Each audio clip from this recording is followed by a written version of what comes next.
누군가에게 자신을 소개하는 일은 생각보다 좀 어려운 일인 것 같습니다. 옆에 분에게 한번 나를 소개한다라고 생각하시면 뭐라고 얘기하면 좋을까요? 보통 우리가 스스로를 소개할 때 어디 사는 누구입니다. 나이는 이렇고 하는 일은 이렇고 자녀가 몇 명입니다. 이렇게 얘기를 하곤 하지만 그게 나를 말하지는 않잖아요. 그렇죠? 내 나이가 나를 말하는 건 아니고 내가 사는 곳이 나를 말하진 않기 때문에 생각보다 나를 소개한다는 건 쉽지 않은 일인 것 같아요. 제대로 소개할 수가 없거나 소개할 필요가 없거나 둘 중 하나일 때가 많고, 제대로 나를 소개한다는 게 참 쉽지 않은데, 우리 인간은 하나님의 형상대로 창조된 존재죠.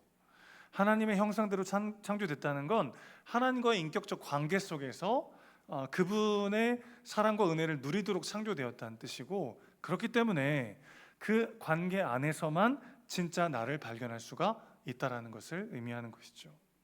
그래서 인간은요, 하나님 없이 자신의 존재를 스스로 찾으려 하면, 내 삶의 의미를 스스로 찾으려고 하면 할수록 더 미궁 속에 빠져들 수밖에 없습니다. 오늘날 세상은 끊임없이 우리에게 이렇게 속삭이죠. 너 자신을 사랑하라. 내 인생의 주인은 바로 너다. 너의 안을 들여다보고 너의 소리를 따라가라. 그래서 우리는요, 자기 개발과 자아 실현이라는 이름으로 자신을 돌보고 가꾸고 찾는 일에 몰두할 때가 있죠. 하지만 아이러니하게도 그렇게 자기 자신을 찾으려 애쓸수록 우리는 더 큰 혼란과 공허 속으로 빠져들곤 합니다. 자아라고 하는 것이요, 붙잡을수록 손가락 사이로 빠져나가는 안개와도 같을 때가 있어요. 흥미로운 사실은 성경은 너 자신을 사랑하라고 한 번도 이야기하지 않는다는 것입니다. 오히려 내 이웃을 내 몸과 같이 사랑하라 라고 명령합니다. 이 말씀을 잘 보면 이 말씀에는요, 우리가 이미 우리 자신을 사랑하고 있다는 것을 전제하고 이 말씀이 쓰여져 있어요. 우리는 본능적으로 자신을 아끼고 보호하고 자신의 행복을 위해 살아갑니다. 물론 이렇게 말씀드리면 이런 질문을 하실 분도 계실 것 같아요. 목사님, 저는 저를 사랑하지 않아요. 저는 제가 마음에 들지 않아요. 그렇게 말씀하실 분도 계실 줄 압니다. 그런데 여러분, 자기 애와 자기 비하는 전혀 다른 반응인 것처럼 보이지만 뿌리는 같아요. 모두가 다 자기 자신에게 집중하고 있다는 것입니다. 나에게 집중하면요, 내가 뭔가를 잘하면 교만하게 되고 무언가를 못하거나 부족하면 낙심하고 절망하게 돼요. 반응은 정반대지만 뿌리는 같아요. 우리 모두가 뭐에 집중하고 있다는 겁니까? 나 자신에 집중한다는 거예요. 그런데 하나님 없이 나 자신에게 집중하면 집중할수록 나를 찾는 게 아니라 오히려 나를 잃어버리게 돼요. 진짜 내가 누구인가? 나는 어디서부터 와서 무엇을 하다가 어디로 가는가? 하나님을 빼고 우리가 그 답을 찾을 수 있습니까? 찾을 수 없어요. 하나님과의 관계 속에서만 진짜 나를 발견할 수 있고 내 삶의 의미를 찾을 수가 있다는 것이죠. 그래서 예수님을 따른다는 것은 이 자기 중심의 삶에서 눈을 들어 하나님을 바라보는 것이죠. 내가 나를 구원하려 할 때는 길을 잃지만 나를 내려놓고 주님께 시선을 돌릴 때 오히려 그분 안에서 진짜 나를 발견하게 되더라는 것입니다. 그래서 오늘 본문이 말하는 이 자기 부인이라는 것은 나를 무가치하게 여기는 행위가 아니라 내 중심에서 벗어나서 창조주 안에서 참된 정체성을 다시 찾는 것이라고 말할 수가 있겠어요. 이렇게 정리할 수 있겠습니다. 성경이 말하는 자기 부인이란 자기를 미워하거나 부정한다는 뜻이 아니에요. 그것은 내 인생의 주인 자리를 하나님께 내어드리는 것을 의미합니다. 다시 한번요, 자기 부인이 뭐라고요? 내 인생의 주인 자리를 내려놓는 것이죠. 내가 내 인생의 주인일 때 나타나는 두 가지 모습이 있습니다. 첫 번째는 하나님보다 앞서는 것이고요, 두 번째는 하나님보다 뒤처지는 것입니다. 주님보다 앞서가는 삶이라는 게 뭘까요? 성령보다, 기도보다 내 결정이 앞설 때가 있어요. 내 계획과 판단이 앞설 때 하나님의 때와 하나님의 방법을 기다리지 못할 때가 있다는 것입니다. 여러분, 몸이 힘들면 며칠 푹 자면 돼요. 그렇죠? 지난 명절 내내 잠을 참 많이 잤습니다. 몸이 피곤하면 잠 자고 쉬면 회복이 돼요. 근데 마음이 힘들면 쉰다고 회복이 되지 않습니다. 그런데 가만히 한번 생각해 보시면요, 우리의 마음이 탈진하는 본질적인 이유가 뭐냐면 하나님의 속도와 나의 속도가 다르기 때문이라는 거예요. 내가 정해놓은 기한이 있어요. 적어도 이때쯤이면 내 삶이 괜찮아질 것이다. 적어도 이맘때면 하나님이 응답하셔서 내 삶에 좀 더 긍정적인 변화가 있을 것이다. 내가 그것을 결정해 놓는 순간 하나님의 속도와 나의 속도가 다르면요, 거기서부터 지치고 상한 마음이 찾아오게 된다는 거죠. 그러니까 진짜 탈진은 사실은 하나님과 나의 속도가 달라서 오는 영혼의 지침일 수 있다는 것입니다. 우리 개척할 때 이 부지를 찾기 위해서 막 돌아다닐 때 제가 여러 번 말씀드렸지만 가는 데마다 다 안 된다, 그런 얘기를 들었다고 했잖아요. 안 되고 어떤 데는 된다고 했다가 안 되고 다 안 돼요. 다 안 돼. 그래서 너무 제가 조급함이 몰려오고 너무 괴로운 겁니다. 함께 하겠다는 성도님들과 갈 곳이 있어야 되는데 원래 저 어디든 가겠습니다, 주님. 악을골짝 빈들에도 복음 들고 가겠습니다. 그런 마음으로 시작했는데 거기서 오지 말라니까 갈 데가 없는 거예요. 그래서 기도하는 가운데 하나님이 마음에 이런 감동을 주셨어요. 저는 제가 제일 급한 줄 알았고 제가 제일 진심인 줄 알았는데 하나님이 이 신남리 땅에 새로운 건강한 교회가 개척되는 것을 그분이 더 원하신다는 거예요. 오늘 밤에 잠이 오지 않아서 철회하며 기도하고 있는데 음성은 아닌데 거부할 수 없는 감동으로 주님이 그렇게 말씀하시는 거예요. 너보다 내가 더 급하다. 지금 너보다 내가 더 원한다. 너보다 내가 더 이 땅에 또 하나의 건강한 교회가 세워지는 것을 내가 너무나 원한다. 그 마음이 딱 찾아오는데요, 마음이 너무 평안해지는 거예요. 여러분, 우리 주님이 여러분보다 여러분이 잘 되기를 더 원하십니다. 나와 내 집을 위해서 주님이 지금도 중보하고 계세요. 여러분, 24시간 내내 여러분과 여러분을 집을 위해 기도하십니까? 그런 분 안 계시잖아요. 근데 우리 주님은요, 주무시지도 졸지도 않으시고 우리를 위해 기도하시고 우리가 잘 되기를 원하시는 분이에요.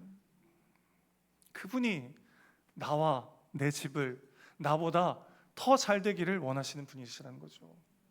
그분을 믿을 때 우리는 그분의 속도에 발맞추어 나아갈 수 있게 되는 것이죠. 그분이 진정으로 내 삶의 주인이심을 다시 한번 고백할 때 우리는 멈춰서서 주님의 속도에 발맞추어 걸어가게 되더라는 것입니다. 반대로 주님보다 뒤처지는 삶을 살아갈 때가 있어요. 주님이 가라 하실 때 주저하고 망설일 때가 있습니다. 현실을 보면서 계산하고 망설이고 머뭇거릴 때가 있어요. 그럴 때 우리가 집중하는 건 하나님이 아니죠. 그 상황 가운데 있는 나의 연약함과 나의 부족함과 나의 한계일 때가 있습니다. 주님은 가라 하시는데 나는 멈춰서서 내가 할 수 있는지 없는지를 계산해요. 주님은 함께 가자 하시는데 나는 멈춰서서 내 부족함과 연약함과 한계에 매몰되어 있어요. 여러분, 하나님이 우리를 모르십니까? 하나님 우리를 너무 잘 아시죠? 어느 정도 잘 아시냐면 우리 머리털이 몇 개인지까지 다 아셔요. 하나님이 우리를 모르시는 게 아닙니다. 남녀가 처음 만나서 사랑하고 결혼할 때 그런 과정이 있잖아요. 그 처음에는 굉장히 그 사람을 이상적으로 보고 사랑하다가 알면 알수록 어떻습니까? 전혀 생각지도 못했던 모습이 발견돼서 놀라기도 하고 실망하기도 하고 그럴 때가 있잖아요. 부부가 같이 계신 분들 좀 조심스러우니까 살짝만 눈으로만 살짝만 얘기해 주세요. 그 만나기 처음 사랑할 때는 너무 매력적이었던 그 부분이 결혼하고 나면 매를 버는 능력으로 변할 때가 있지 않습니까? 근데 우리 하나님은요, 그 다 아시면서 우리를 부르셨다니까요. 아니, 다른 사람 할 거 없이 나 스스로를 봐도 나는 내 인격의 지하실이 여긴 줄 알았는데 밑바닥이 여긴 줄 아는데 그게 아니고 더 밑에가 있고 더 밑에가 있다는 걸 내가 알고 내가 놀라고 내가 나에게 실망할 때가 있잖아요. 근데 하나님은 그거 다 알면서 불렀다니까요. 그거 다 아시지만 사랑하신다니까요. 근데 왜 우리는 하나님의 부르심 앞에 주님 내가 이렇게 연약하고 부족하고 준비가 안 됐고 그 하나님이 모르시겠습니까? 아이고 깜짝이야, 난 몰랐다 야, 그러시는 분이 아니죠. 우리 하나님은 그걸 다 아시면서도 우리를 부르셨고 그것을 다 아시면서도 우리를 사랑하시는 분이십니다. 그분이 내 인생의 주인일 때 그러면 우리는 그분 믿고 가는 거죠. 하나님의 부르심 앞에 주저한다면 여전히 내가 주인이라는 뜻이죠. 하나님은 우리에 대해서는 모르시는 것이 없습니다. 다 아시면서도 사랑하시고 다 아시면서도 부르셨어요. 여러분, 그러니까 주님보다 앞서가는 것도 주님보다 뒤처지는 것도 겉으로는 정반대인 것처럼 보이지만 이 둘 다가 같은 문제에서 비롯되죠. 여전히 내가 주인이라는 것입니다. 그리고 성경은 이것을 바로 교만이라고 부릅니다. 여러분, 성경이 말하는 참된 겸손은 제가 여러 번 말씀드리지만 자기를 비하하는 게 아니라 자기에게 덜 집중하는 것입니다. 한국 사회는 그런 문화가 있잖아요. 겸양과 사양의 문화 뭐 이런 게 있잖아요. 그래서 누가 이렇게 선물 주면 막 혼내죠. 왜 이런 걸 사와? 왜 이런 걸 사와? 야 이거 왜? 뒤에서 고마워. 한국 사회는 이런 문화가 있어요. 근데 성경이 말하는 겸손은 그런 겸양과 사양의 문화가 아니에요. 나에게 덜 집중하는 거예요. 내 뜻과 내 감정보다 하나님의 뜻을 더 신뢰하는 것, 그것을 성경은 겸손이라고 말합니다. 내가 기준되어서 내 경험, 내 판단, 내 감정을 절대화해서 결정하는 게 아니라 하나님의 뜻과 그 부르심 앞에 순종하는 것, 그것을 겸손이라고 한다는 거죠. 그러기 위해서는 나에게 덜 집중해야 한다는 것입니다. 여러분, 나에게 집중하면 둘 중 하나의 반응이 나와요. 내가 뭔가를 잘하면 교만하고 뭔가를 못하면 절망해요. 그러니까 지나친 자기 애와 자기 비하는 뿌리가 같은 거예요. 뭐죠? 나에게 집중하는 거예요. 여전히 내가 주인인 거예요. 그래서 성경이 말하는 자기 부인은 내게로부터 눈을 들어 주님을 바라보는 것, 그것을 의미한다는 것입니다. 사랑하는 여러분, 오늘 우리의 시선은 어디에 있습니까? 내가 무엇을 가졌지? 내가 지금까지 뭘 이뤘지? 다른 사람들이 나를 어떻게 평가하지? 거기에 서서 나를 찾는 건 여전히 내가 나의 주인이라는 뜻입니다. 하나님이 오늘 나를 어떻게 보시는가? 그분은 나를 어떤 눈으로 바라보시며 나에게 어떻게 말씀하시는가? 그 가운데 진짜 나를 찾는 저와 여러분 되시기를 주님의 이름으로 축원합니다. 자기를 부인하고 그리고 자기 십자가를 지고 나를 따르라 말씀하십니다. 자기 십자가를 진다는 말은 고난을 일부러 찾아가라는 뜻은 아니에요. 그것은 주님의 뜻에 순종하기 위해서 반드시 감당해야 될 자기 몫의 대가를 지는 것을 의미합니다. 아브라함은 사랑하는 독자 아들 이삭을 바치는 고통을 통해서 순종을 배웠죠. 모세는 애굽의 권세를 버리고 하나님의 부르심을 따라가는 시간들을 경험했습니다. 베드로는 밤을 새서 수고했는데 잡은 것이 없었어요. 그런데 예수님의 말씀 한마디에 자기의 경험과 감정과 상황을 내려놓고 순종하여 다시 그물을 내려서 그물이 찢어지듯 많은 고기를 잡았습니다. 여러분, 이처럼 십자가의 길에는 언제나 죽음이 있어요. 그러나 그것은 어떤 죽음이냐면 나의 고집과 자아가 깨지는 자리고, 동시에 그 죽음의 자리는 하나님을 향한 영원한 생명의 길이 열리는 동행의 시작인 것이죠. 십자가는 죽음의 상징이지만 복음 안에서는 생명의 통로라는 것입니다. 그 길의 끝에서 우리는 진정한 자유와 기쁨을 경험하게 되더라는 것이죠. 우리의 십자가, 하나님이 허락하시는 그 고난의 시간, 그 시간을 통해 우리는 내 자아가 깨지고 내 교만이 깨지고 내게로부터 눈을 들어 하나님을 바라보는 그 과정으로 나아가게 되더라는 것이죠. 그 과정이 고통스러워요. 오늘 본문은 뭐라고 말합니까? 그게 때로는 죽음과 또 같다는 거예요. 그런데 자기가 스스로 목숨을 챙기는 자는 죽고 죽는 자는 살 것이라고 말합니다. 무슨 말입니까? 하나님의 그 십자가의 길, 그 예수의 길을 따라가는 길이 때로는 너무나 힘들고 버거울 때가 있어요. 왜냐하면 내 자아를 내려놓고 내 고집을 내려놓고 내 뜻과 내 감정을 내려놓고 하나님의 뜻에 맞게 순종하는 길은 때로는 죽을 것처럼 힘들 때가 있다는 것입니다. 그러나 그 죽음이 끝이 아니라 그 죽음에는 영원의 생명이 맞닿아 있다는 것을 우리는 기억해야 합니다. 그 약속을 붙잡을 때 우리는 비로소 주님께 나아갈 수 있게 되는 것이죠. 목숨을 구원하고자 하면 잃을 것이요 잃으면 찾을 것이다 말씀하십니다. 내 눈에 보기 좋은 대로, 내 경험과 내 판단대로 내 삶을 앞세워 나아갈 때 그것은 언제나 죽음일 뿐이지만, 그러나 십자가 앞에 내 자아를 엎드리게 하고 하나님의 뜻 앞에 내 감정과 판단을 내려놓을 때 그 길의 끝에 언제나 영원한 생명과 영광이 있다는 것이죠. 그렇기 때문에 자기 부인과 자기 십자가는 결코 우리의 의지나 노력으로만은 이루어낼 수가 없어요. 억지로 가능한 것이 아니라는 것입니다. 복음을 더 깊이 경험할 때에만 그것이 가능해진다는 거죠. 여러분, 복음이 우리에게 말하는 메시지 크게 두 가지가 있어요. 첫 번째는 우리가 너무나 심각한 죄인이라는 것입니다. 사도 바울이 나는 죄인 중에 괴수다라고 말한 시절은 어떤 시절입니까? 그가 1차, 2차, 3차 선교여행을 다 마치고 일평생을 하나님께 내어드린 바로 그 시간에 바울은 자기가 죄인 중에 괴수라고 말했어요. 내가 수많은 교회를 개척한 사람이고 하나님을 위해서 내 모든 것을 드린 사람입니다 라고 말한 게 아니라 자기 스스로 어떻게 인식하고 있어요? 내가 죄인 중에 괴수입니다. 여러분, 그가 무슨 겸손 떨려고 하는 그런 말이 아니고요, 그가 정말 자기를 인식한 그 자체예요. 하나님을 알아가면 알아갈수록, 그분을 경험하면 경험할수록 내가 얼마나 비참하고 소망 없는 죄인인가에 더 눈뜨게 되어 있다는 것입니다. 여러분, 우리가 얼마나 심각한 죄인입니까? 인간이 할 수 있는 것 중에 가장 아름다운 게 사랑 아니겠어요? 그런데 우리는 사랑할 때도 자기중심적이죠. 우리는 분명 우리 자녀들을 사랑합니다. 그런데 자녀를 사랑하는 것도 맞지만 자녀를 사랑하는 나를 사랑할 때가 더 많은 것 같아요. 자녀가 어떤 실수를 하거나 누군가에게 폐를 끼치면 화가 날 때가 있잖아요. 그게 자녀가 올바른 습관을 잘 들이기 위해서인 마음도 있지만 사실은 네가 그렇게 하면 사람들이 날 어떻게 보겠어. 그 아이의 모습을 통해서 나를 찾는 모습이 우리 안에 있는 거죠. 사랑할 때도 우리는 나의 방식과 나만의 방법으로 사랑하곤 합니다.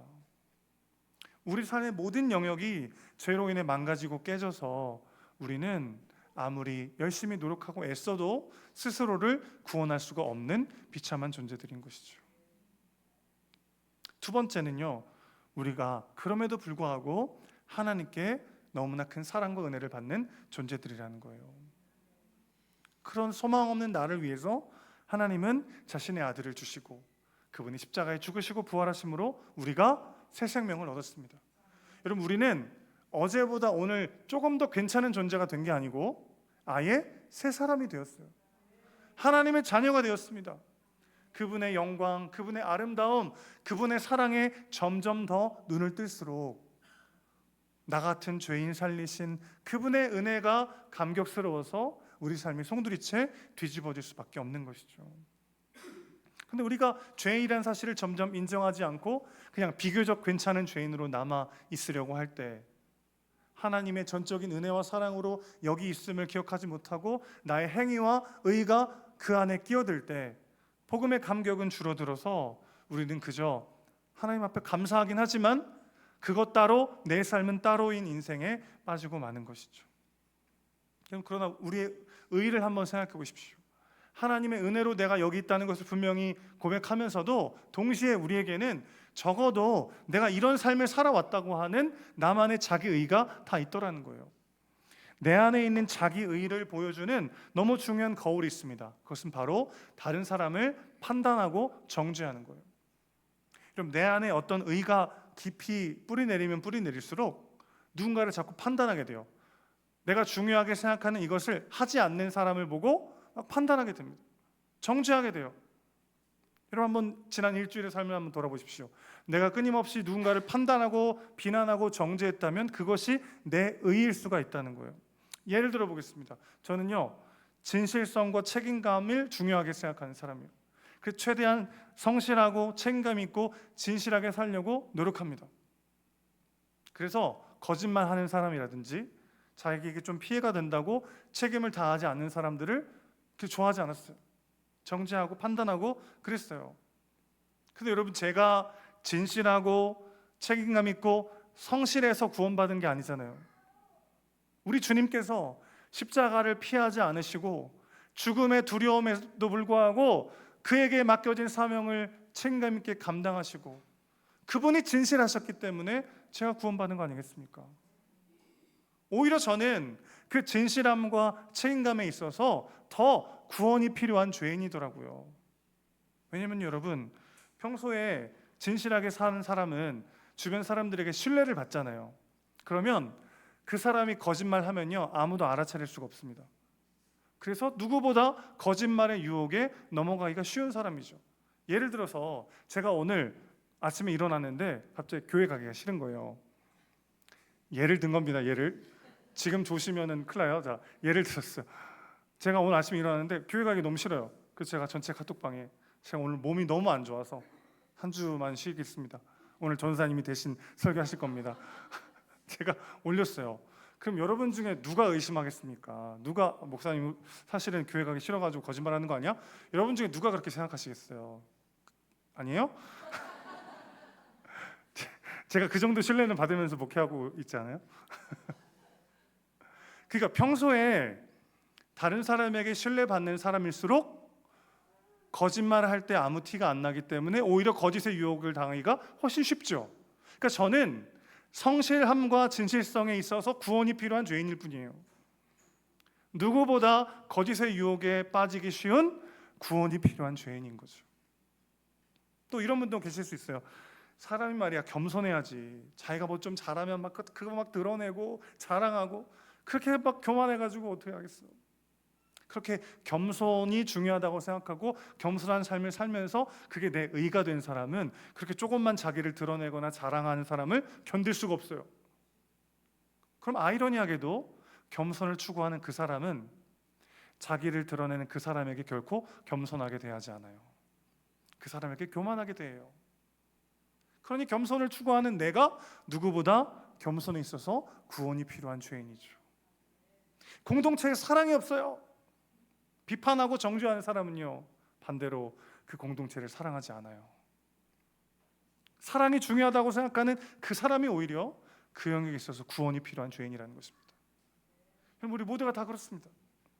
내가 중요하게 생각하고 내가 잘 살아내고 있는 어떤 영역이 순식간에 내 의가 되어서 마치 거기에는 아무런 은혜가 필요 없는 것처럼 하나님과 멀어질 수가 있다는 것이죠. 순종의 길을 걸으려면 내가 얼마나 소망 없는 죄인인가를 인식해야 합니다. 고백해야 합니다. 그리고 동시에 그럼에도 불구하고 하나님께서 그런 나를 다 아시면서도 얼마나 사랑하시는가, 그것을 더 깊이 깨달을 수 있어야 하는 것이죠. 이 간극이 커지면 커질수록 우리는 내 삶을 들어 하나님께 내어드릴 수밖에 없는 마음의 역동과 감동을 경험하게 되는 것이죠. 자, 그리고 동시에 순종의 길을 끝까지 걸으려면 그래서 지금 내가 보는 것이 전부가 아니라는 사실을 믿어야 합니다. 눈앞의 손익과 고난만을 바라보면 십자가의 길은 너무 무겁게 느껴질 수밖에 없어요. 그러나 하나님이 우리에게 주시고자 하는 것은 순간적인 안락이 아니라 영원의 영광인 줄로 믿습니다. 사도 바울도 현재의 고난은 장차 나타날 영광과 비교할 수 없다고 말했어요. 이 영혼의 시선을 가진 사람만이 자기 부인과 십자가의 길을 기쁨으로 감당할 수 있습니다. 그때 순종은 포기가 아니라 투자이고 희생은 상급을 향한 길이 되는 것이죠. 사랑하는 여러분, 오늘 우리의 시선은 어디에 향해 있습니까? 때로는 내가 잘하는 것, 내가 잘 해온 것들이 내 의가 되어서 거기서 하나님을 보지 못할 때가 있어요. 때로는 나한테 부족한 거, 나한테 결핍과 상처가 된 거, 내가 연약한 것, 나의 한계에만 시선이 향해서 그럼에도 불구하고 나를 부르시는 주님을 보지 못할 때가 있습니다. 자기를 부인하고 자기 십자가를 지는다는 건 그 어떤 상황에서든지 눈을 들어 주님을 보는 것입니다. 사랑하는 여러분, 그리스도를 보십시오. 내가 무엇을 잘하건 못하건, 나에게 무엇이 있건 없건, 내가 성공했건 실패했건 그 가운데 그리스도를 보는 우리가 되길 소망합니다. 그러면 이 땅에서 하나님께서 나에게 주시는 사명 붙잡고 담대히 나아가는 복된 삶을 살 수 있게 되는 것이죠. 예수님을 따른다는 것은 결국 내 인생의 주인을 나에서 그분으로 바꾸는 일이죠. 그 길에는 자기 부인이 있고 십자가가 있습니다. 그러나 그 끝에는 언제나 생명과 영광이 있어요. 이 땅에서 잃는 것처럼 보여도 결국 우리는 영원을 얻게 되었습니다. 죽는 것처럼 보여도 결국 우리는 참 생명을 얻게 되는 것이죠. 주님의 길을 따르는 삶, 그것은 결국 나에게서 그분으로의 전환이고 그 길을 걷는 자에게 결코 빼앗기지 않는 영광이 약속되어 있습니다. 오늘 우리는 무엇을 바라보며 살아가고 있습니까? 내게로부터 눈을 들어 주님을 보고 주님이 부르신 대로 주님보다 앞서거나 뒤처지지도 않고 주님과 함께 주님을 위해 걸어가는 복된 삶 되시기를 주의 이름으로 축원합니다. 아멘.